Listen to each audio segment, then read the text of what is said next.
Namaste बिटिया, हमेशा खुश रहो बिटिया. A very good morning to you all. Myself, JVN Dr. Ravi Jain, Assistant Professor, Department of Practice of Medicine at Faculty of Homeopathic Science in Jyoti Vidyapeeth Women's University. In today's lecture, we are going to discuss with the clinical assessment of rheumatological disorders.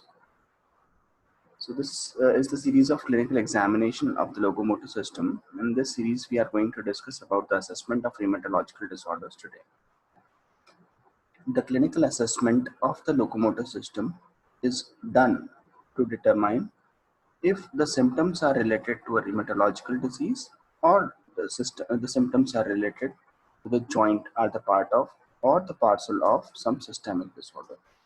So we have to check whether the disease that we are encountering belongs to the rheumatological system or it belongs to some other systemic disease. A full clinical assessment is to be made rather than examination limited to the apparent site or systems. So we have to do the complete clinical assessment in order to examine and to make a complete to reach at a particular diagnosis. So we don't have to just look at the clinical signs and symptoms that are present in the patient, but we have to examine the patient as a whole. The basic examinations of the joints, muscles, and tendons is done as a routine general examination. So, in order to examine the joints, muscles, and tendons, we are doing it in a routine general examination. How it is done, we are going to discuss in the subsequent slides. Now, the clinical assessment of the rheumatological disorders is completed in 3 steps. Number one, we have to do the screening for the locomotor abnormality and disability. Number two, we have to do the general physical examination. And number three, we have to go for the examination of the joints, including individual joints. So these are the 3 topics which we are going to discuss one by one. And we will be discussing each point in one individual lecture.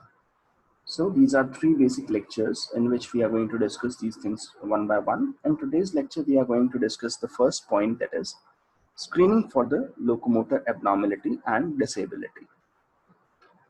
So let's start with the screening for the locomotor abnormality and disability. First of all, we have to ask 3 screening questions to the patient who is coming to us. We have to ask whether the pain or stiffness, is he or she experiencing any pain or stiffness in the muscles, in the joints, or in the back. We have to ask that, can you dress up completely without any difficulty? And the third question we need to ask is, can you walk up and down the stairs without any difficulty?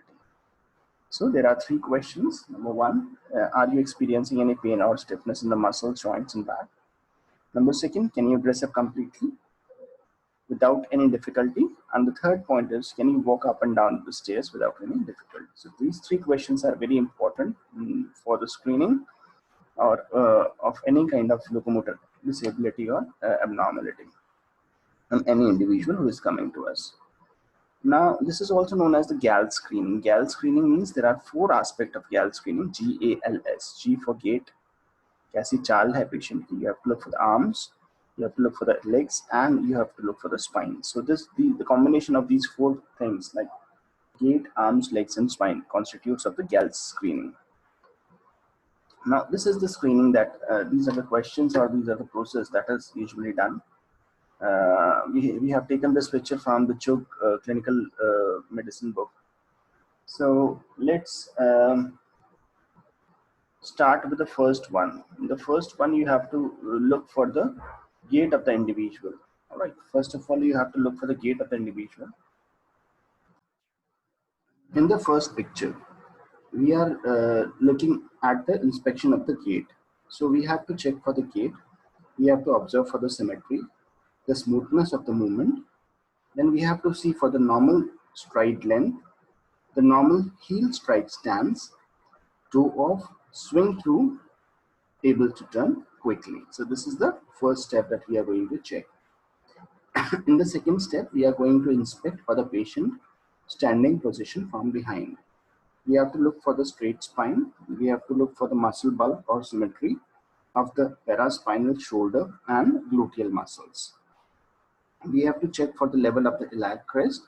And there is no hindfoot swelling in the hindfoot swelling or deformity should be present.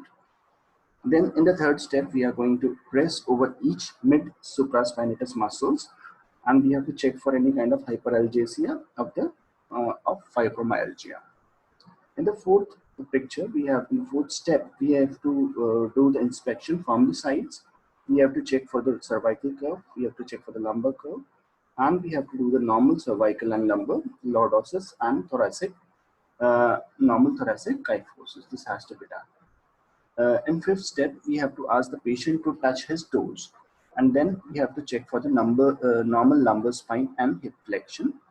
In the sixth step, we have to inspect from the front, in which we have to show the full elbow extension. We have to check for the shoulder and quadriceps muscle bulk and symmetry. We have to check for if there is no knee swelling or deformity present. There is no forefoot or midfoot deformity, and we have to check for the normal arches. In the seventh step, we have to ask the patient to keep his hand behind the head and elbows are right back. The full shoulder abduction, we have to check for the full shoulder abduction, external rotation.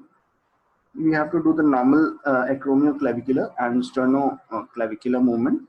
We have to check for the full elbow extension. In the eighth step, we have to ask the patient to place the ear on the shoulder side to side, and normal pain-free cervical and lateral flexion is observed. In the ninth step, we have to ask the patient to open the jaw and move from side to side. This is the normal temporomandibular movement. In the 10th step, we have to ask the patient to keep his hand in the front and palms down. We have to check for any kind of swelling. There should not be any kind of swelling or deformity on the hands and wrist, and the patient should be able to extend his fingers. In the 11th step, we have to ask the patient to turn over his hands, and we have to look for the normal supination, wrist, distal radial ulnar joint, and normal palm should be observed. In the 12th step, we have to ask the patient to make the fist, and strong power grip is observed. In the 13th step, we have to ask the patient to place his tip of the finger on the tip of the tongue. We have to check for the fine precision pinch.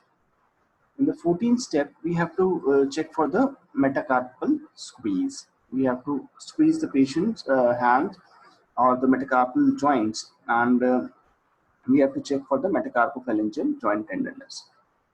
In the 15th step, we have to examine the patient on the couch, and you have to put your heel on your bottom and flex the knee and hip holding the knee. The step is shown.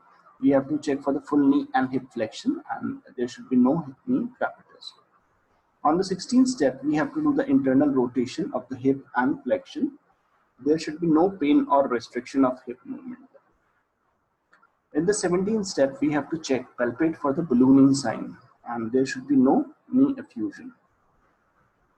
In the 18th step, we have to do the metatarsal squeeze, and there should be no metatarsal joint tenderness. Then in the 19th step, we have to inspect the soles, and there should be no callus or adventitious bursitis. In this last figure, it is shown the normal gait. We are observing the gait of the individual. We have to check for the heel strike, for the stance, the toe off, and swing through. This is the normal movement of the individual that should be observed.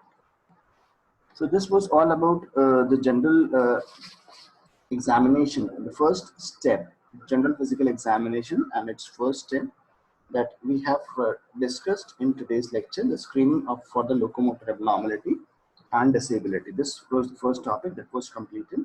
In the next lecture, we will be completing the second topic, that is the general physical examination in the case of locomotor system.